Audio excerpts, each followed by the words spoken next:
всем привет! В этом видео я расскажу, во сколько мне обходятся коммунальные платежи в моем деревенском доме. Но прежде чем поделиться цифрами, я должна описать в целом, какие коммуникации в моем доме находятся, какие у него особенности, чтобы вы примерно понимали полноценно картину. Потому что каждый дом, он индивидуальный по своей сути. Нет двух одинаковых, идентичных домов с одинаковыми условиями. Я расскажу все особенности своего дома сначала, а потом поделюсь цифрами. И, возможно, вам эта информация будет полезна, вы что-то возьмете из нее для себя и определитесь, возможно, с покупкой деревенского дома, учитывая определенные какие-то параметры. Также я расскажу о налогах, которые я плачу, проживая в этом доме. У меня два налога. Это налог на имущество и налог на земельный участок. Но, забегая вперед, сразу скажу, что у многих людей сложился такой стереотип, что жизнь в деревенском доме, она обходится намного дешевле, чем в городской квартире. Однако это не всегда так, в моем случае так точно. В общем, расскажу обо всем подробно дальше, смотрите и слушайте внимательно. Площадь моего дома 110 квадратных метров. Он состоит из деревянного бруса, обшитого пластиковым сайдингом. Также к этому дому имеется пристрой из газосиликатного блока. Там находится у меня кухня. Дом стоит на кирпичном фундаменте на склоне, поэтому фундамента с одной стороны, со стороны кухни не видно. И кажется, что дом без фундамента. Но на самом деле он на фундаменте, просто этот фундамент видно только с одной стороны. Прошлой зимой я отапливала дом печью-голландкой, которая была подключена к отопительной системе в моем доме. Печное отопление – это нелегкий труд, и я бы даже сказала, не совсем дешевый, потому что прошлой зимой я купила 3 грузовика дров, чтобы топить дом всю зиму. И то до конца зимы мне этих грузовиков не хватило, пришлось в конце зимы обогреваться электрическими обогревателями. Однако летом 2024 года мне наконец-то провели газ, и теперь у меня газовое отопление. Теперь мой дом отапливается одноконтурным газовым котлом, оснащенным итальянской автоматикой. Это очень удобно, потому что он автоматически поддерживает температуру в доме, и не нужно переживать, беспокоиться, регулировать его как-то. В доме теперь комфортно, уютно и тепло в любое время суток. Дом круглогодично снабжается водой по центральному водопроводу из местной водокачки. Поэтому проблем с водоснабжением у меня нет. Нет также хлопот со скважиной, как это случается во многих частных домах. Вода поступает исключительно холодная, поэтому ее приходится нагревать моему бойлеру. Бойлер у меня электрический, так сложилось, что я купила дом еще не газифицированный. Он только готовился к газификации, поэтому там все было на электричестве. Поэтому, как сложилось, так сложилось, пока так, а возможно, вскоре я все-таки поставлю и газовый обогреватель. Кстати, об электричестве. Когда я покупала дом, в нем было 5 киловатт электричества, и стоял старый деревенский счетчик со времен постройки дома.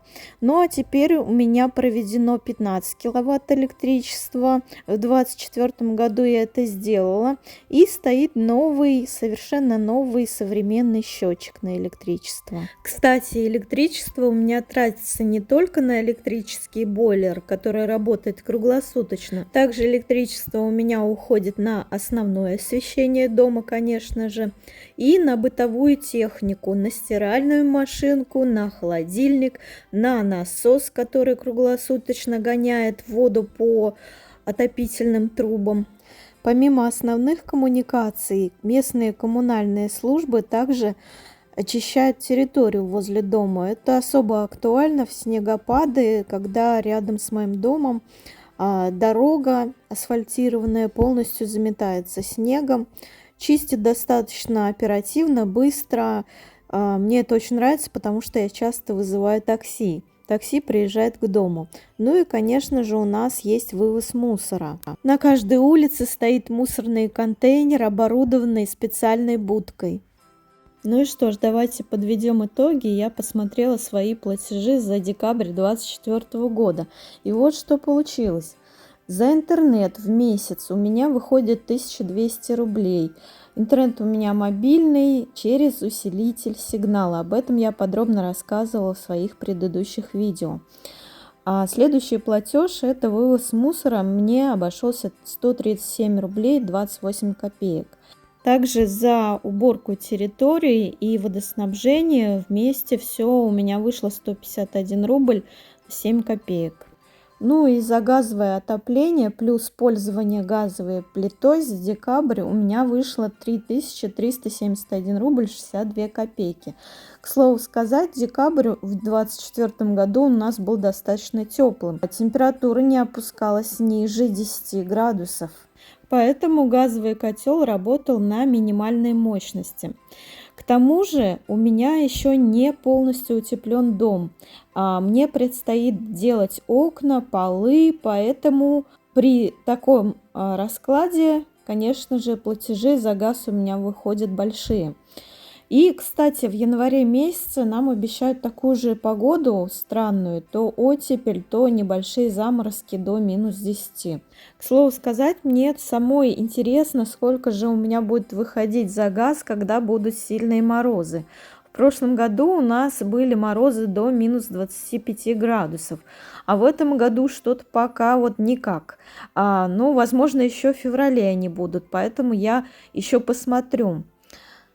Ну и за электричество в декабре месяце 2024 года у меня вышло 929 рублей 9 копеек. Конечно, когда я отапливала дом печью, у меня был старый деревенский счетчик, который считал по среднему значению мне электричество. Платежи были не такими огромными и совсем вполне деревенскими. Но, вы знаете, я считаю, что за комфорт стоит платить, особенно в деревенском доме. В итоге за декабрь месяц коммуналка у меня вышла 5789 рублей 6 копеек. В этом доме я живу уже 1,5 года, и такой большой коммунальный платеж мне пришел впервые. Но по понятным причинам газ мне завели в дом только летом 2024 года, и я впервые проживаю отопительный сезон с газом. Вот, поэтому приходится привыкать. К тому же, я так немножко прикинула, дрова мне в прошлый отопительный сезон обошлись гораздо дороже, чем газ сейчас. Платежи за газ получаются даже дешевле, даже если их немножко преувеличить и суммировать за все зимние месяцы, которые мне еще предстоят, январь, февраль и март. Вот, поэтому мне кажется, в прошлом году коммуналка хоть и маленькая была, но дрова с лихвой перевесили все мыслимые и немыслимые расходы. Ну и также, как я уже сказала, ежегодно я оплачиваю налоги. Земельный налог и налог на имущество. Налог на имущество в 2024 году у меня вышел 349 рублей за дом и 32 рубля за постройки на участке. Также земельный налог у меня вышел 1220 рублей за 2024 год. Кстати, как это ни странно, под моими видео в комментариях очень много вопросов о том, откуда я беру деньги на проживание в деревне. Ну, видимо, это люди залетные, не мои подписчики спрашивают точно, потому что мои подписчики знают, что работаю я удаленно. Кроме того, у меня помимо основной работы есть и другие источники доходов. Благодаря тому, что я активно веду свои соцсети и мой блог хорошо развивается на всех площадках, на Ютубе, в Телеграме, на Дзене и теперь еще и ВКонтакте, меня заметили рекламодатели. И, конечно же, они мне платят деньги за рекламу в моем блоге. Кстати, если у вас есть проблемы с просмотром видео на Ютубе, обязательно подписывайтесь на меня ВКонтакте. Там тоже можно смотреть видео на большом экране, на телевизоре. И ВКонтакте мои видео не зависают, не тормозят, можно комфортно их смотреть. Ссылку на свое сообщество ВКонтакте я оставлю под этим видео. Проходите, подписывайтесь. А также мои основные профессии, психолог и преподаватель йоги, мне тоже приносят небольшой доход. Я провожу психологические консультации удаленно, так что если вас это заинтересовало, можете написать мне в личные сообщения в Телеграме, и я вам расскажу все подробности. А также я веду закрытый телеграм-канал, где делюсь своими оздоровительными практиками и упражнениями из йоги, которые я использую для поддержания своего здоровья.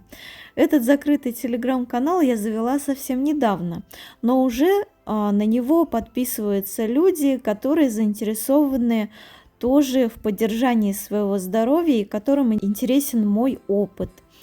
Поэтому, если вы хотите присоединиться, можете тоже написать мне в личные сообщения в Телеграме, я расскажу вам все подробности. Кстати, если вы думаете, что я живу богато, так совсем нет. Со всех своих источников дохода я оплачиваю подоходный налог как самозанятая. Поэтому я обычный среднестатистический деревенский российский житель. Ну вот, пожалуй, и все. Я вам рассказала все свои секретики. Кстати, напишите в комментариях, сколько вы платите за коммуналку. Мне интересно будет почитать, сколько платят за коммуналку сейчас люди, проживающие как в городских квартирах, так и в деревенских домах. Ну вот, пожалуй, и все. Благодарю вас за лайки, комментарии, подписки, просмотры, донаты. Увидимся с вами в следующих видео. Пока-пока.